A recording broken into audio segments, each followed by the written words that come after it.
Happy Vlogmas, everyone. Happy Saturday to those who celebrate.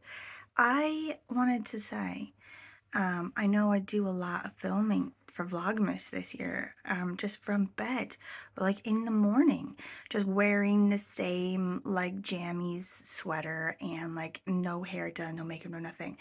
I wanted to say hello to you now to show you that I do actually get dressed and go places. I do that, I promise. And I'm sorry. We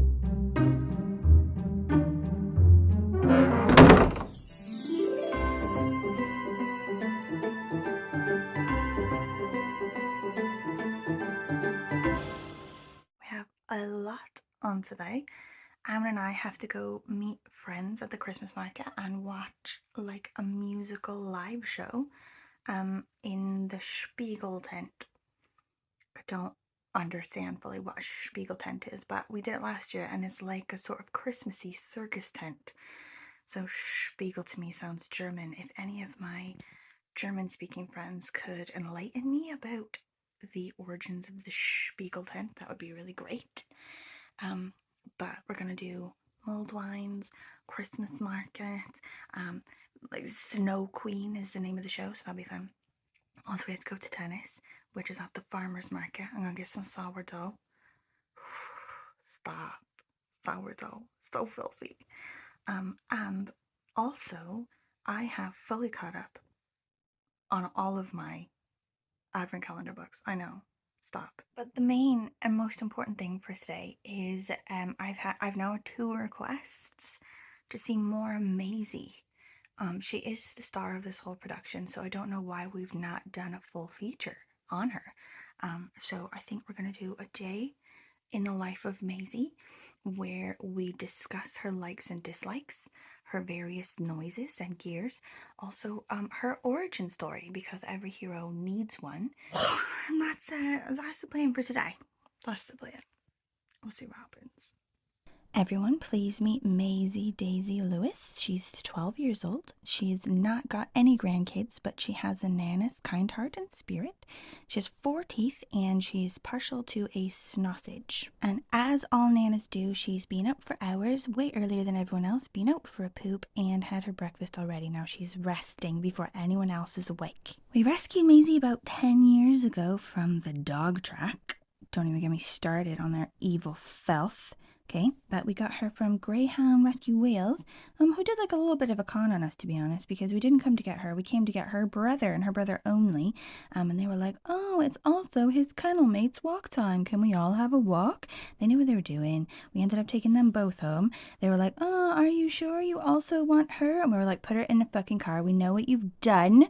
But obviously we're not bitter because she has only enriched our lives. She's a gift. What we are seeing now is Maisy's silly dancer-sized nana exercise time, which always follows her morning nap. It's now time for outdoor adventure time. It's Saturday, so that means we can take Amon to the tennis, which is at the same place as the farmer's market. Maisy loves the farmer's market, and she loves an outdoor adventure. It's one of her favorite things ever. But I think it's only appropriate that we allow her to tell you directly about her other favorite things in her own words.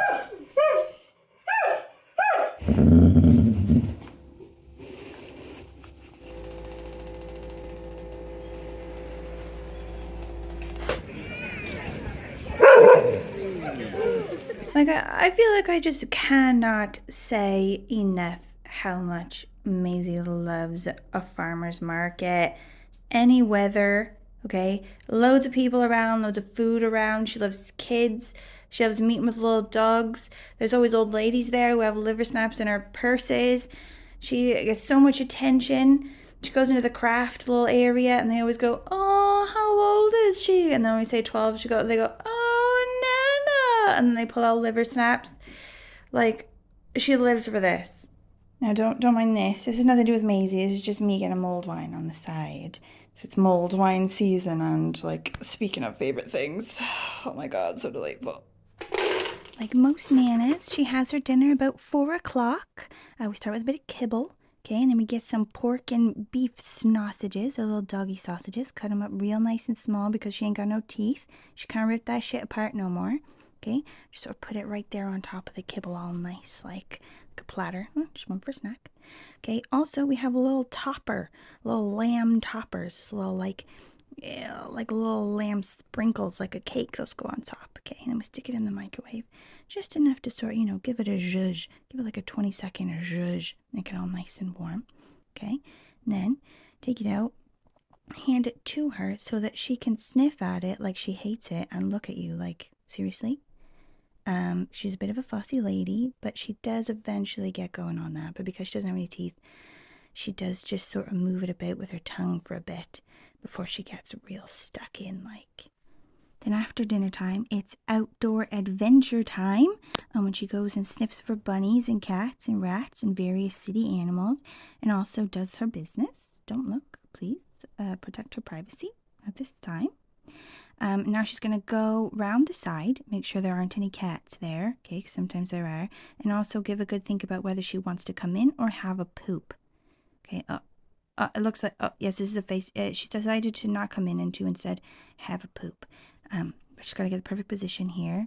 It's a very small yard. We wish she had a bigger yard, but she's got to use the space she has. Okay, she's found a place. Okay, well, don't look. Okay, now it's the very important second Nana nap time, which she needs to store up her energy to beg for the whole of family dinner time, which is next. Please don't judge me for my child's double screen time here or the frozen pizza she's eating. Anyway, Maisy's preferred begging method is the intense standing stare.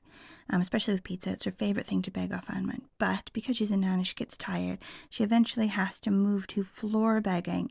But to be honest, both are equally effective. Also, weirdly, Maisy's obsessed with Christmas trees, for real. Like, every year we've had her, we put the Christmas tree up and she's like drawn to it and will only sleep next to the tree. She loves them. Okay, now it's time for Maisy to say goodnight. She's a little nana, so she goes up before anyone else. But she has a bit of a hard time with the stairs because it's big stairs and she's only got old leggies. So she has to be taken up by her personal chariot, which is James.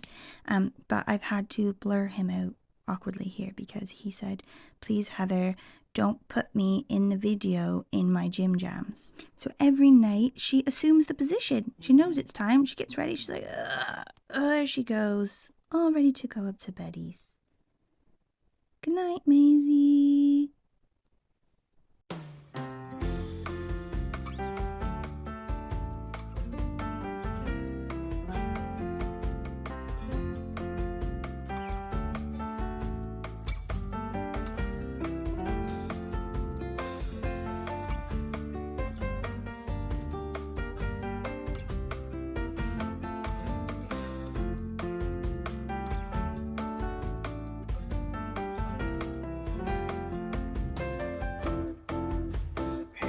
Advent calendar book update.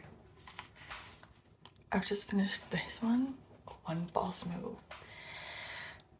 and it was amazing. No, I'm just kidding, it was awful. Like, what did you think just then? Did you think, oh, that's so weird? I thought she was gonna say it's awful. Like, it is awful. It's exactly as awful as it looks. Like, the kind of awful in your mind that you're thinking, like, that's the exact kind of awful it is. It reminds me of, did anyone read Go Ask Alice when you were kids or like teenagers or whatever? It's about this, like, I mean, not this one, but Go Ask Alice. It's about this like girl who gets involved in drugs, you know. She does that sort of gateway, that all horrible gateway drug of, like, you know, marijuana, and then, you know, the next day does meth, you know, and like everything goes down. And the woman who wrote it, in the end, it turns out she's like this Mormon wife who's like trying to keep kids away from drugs, but it sounds like it was written by like a Mormon wife. This woman knew nothing about drugs or like crime or anything, and I feel like same. All of the stuff that happens in it, it's like this girl, she's been to prison and she's just got out because she had a boyfriend who made her steal stuff, okay?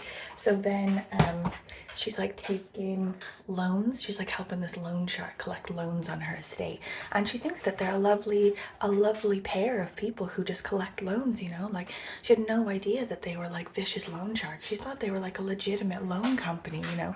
And then she's got all this money like in a fanny pack that she's collecting money for, and it gets stolen, you know. And she's like, oh, like I know that they're gonna be lovely, these like loan people. They're just gonna completely understand that I was mugged and there's nothing I can do. And then she goes there and then they like hold her head to like, you know, a hot iron or whatever. Anyway, like the way it ends as well, I'm gonna tell you how it ends because I don't want you to read it, because don't waste your time. But like how it ends as well, like there's all these problems, you know. She's missing £1,000. These loan sharks are gonna kill her daughter. Her nana's like community center, the funding was cut off, and all the old people are gonna end up just in their homes lonely. And like the council, all they needed was another £5,000, and they could have just sort of like got that money, blah blah. And like in the end, she's got the £1,000 because she went to this like scary boyfriend who like was the cause of her being mugged. He went to the scary boyfriend. She's like, please, can I just please have the money back? I don't love you anymore. Please give it to me back. And he's like, okay, baby, I'll give you the money back. I didn't know that you didn't love me anymore. And then she goes to give the money to the loan sharks, but at that moment the cops bust up the loan sharks and take them out. They're like, we got a tip, you know. Like the cops didn't know that they were running the estate. Like, all these people who are so scared and so scary and have all these drugs all the time. The police had no idea that they were like, you know, running the estate. We got a tip off. And then they just like go in and like grab them. Like they don't need an operation or a sting or literally anything.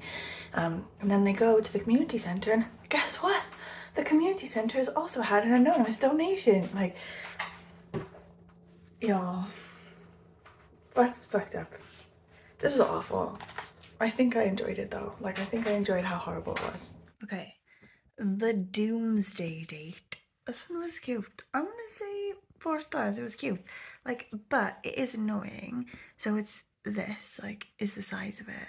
Half of it is like a sneak peek for the author's next book, which is stupid and annoying. And like, she has like the sort of cheek to have like a little forward in it that says how much like World Book Day means to her, like how as a child she loved to read but she didn't have any books of her own, and then on World Book Day she was given her very first book so that she too could own books, and then had the gall to make half of her book an advertisement. Like, anyway, the actual story itself, half the length of this, was really cute actually. The Doomsday Date, so it's about like you know, Y2K. like 31st of December, like 1999, when like all like the weirdos thought that all the computers were going to shut down the next day because they'd be like confused about like the change from 1900 to like 2000 or whatever. Anyway, this kid, Sanjeet, he's convinced that that's gonna happen, that the world is gonna end like the next day. And his best friend, Sola, they sort of like go through his bucket list for the end of the world, like things that he wants to do in his life before that world ends. He like dyes his hair and he like does skateboarding and sort of all this sort of stuff. But also there's like a bit of a romance element, which I fully enjoyed. It was cute, but short. 4 stars. Okay, Oswald by Lleki Roberts. This one is in Welsh. Okay, and I've been trying to like bone up on my Welsh. I had this project this year where I was going to try to read like 10 books in Welsh, like get better at it. And I continue to be like a bit shit at it. I don't think I'm getting any better. So this one, I'm gonna give it 3 stars, okay, because my experience, I'm rating my experience.